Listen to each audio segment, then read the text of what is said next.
ସାଙ୍ଗମାନେ କେମିତି ଅଛ? ଆଉ ଗୋଟେ ନୂଆ ଏକ ବ୍ଲଗ୍ରେ ଆପଣମାନଙ୍କୁ ସ୍ୱାଗତ କରୁଛି। ଦେଖନ୍ତୁ, ଆଜି ଯିବା ଆମ ଡଙ୍ଗରକୁ।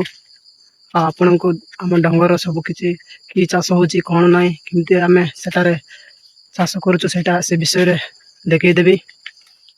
ତ ଚାଲନ୍ତୁ ଯିବା।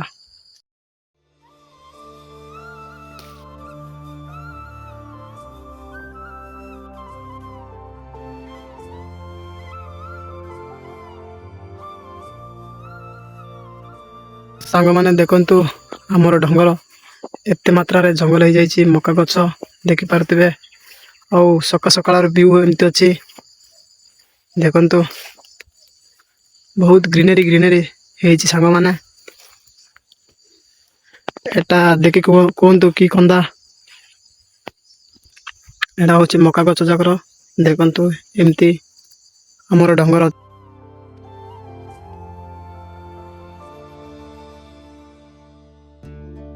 ଏଟା ହଉଛି ମାଣ୍ଡିଆ ଆଉ ମକା କନ୍ଦା, ଆଉ ଏଠି ମଧ୍ୟ କନ୍ଦା।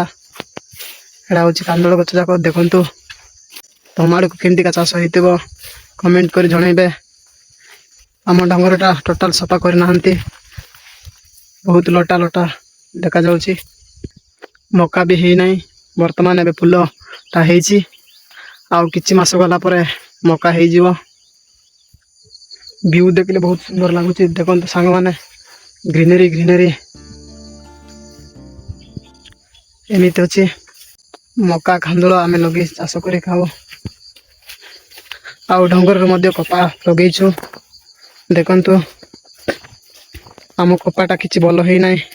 ତ ଆମ ଡଙ୍ଗରରେ ବାଲିଆ ଗଛ ବି ଲଗେଇଛୁ।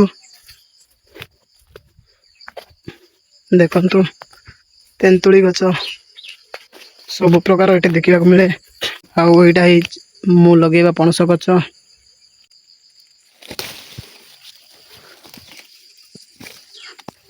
ଜୁରି ଯାଇଛି ସାଙ୍ଗମାନେ। ଦେଖନ୍ତୁ, ଦେଖୁଥିବେ, ମାସ୍କ ଦେଖାଯାଉଛି। ନେଇକି ପଚେଇକି ଖାଇବା। ଦେଖନ୍ତୁ,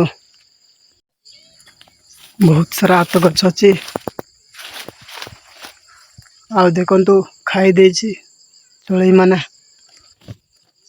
ଆଉ ଏଠାରେ ଲଙ୍କା ଚାଷ ମଧ୍ୟ ହେଇଛି। ଦେଖନ୍ତୁ, ଆମେ ଏମିତି ଚାଷ କରୁ। ଲଙ୍କା ଗଛଟା ଲଗା ହେଇଛି। ଦେଖନ୍ତୁ ସାଙ୍ଗମାନେ,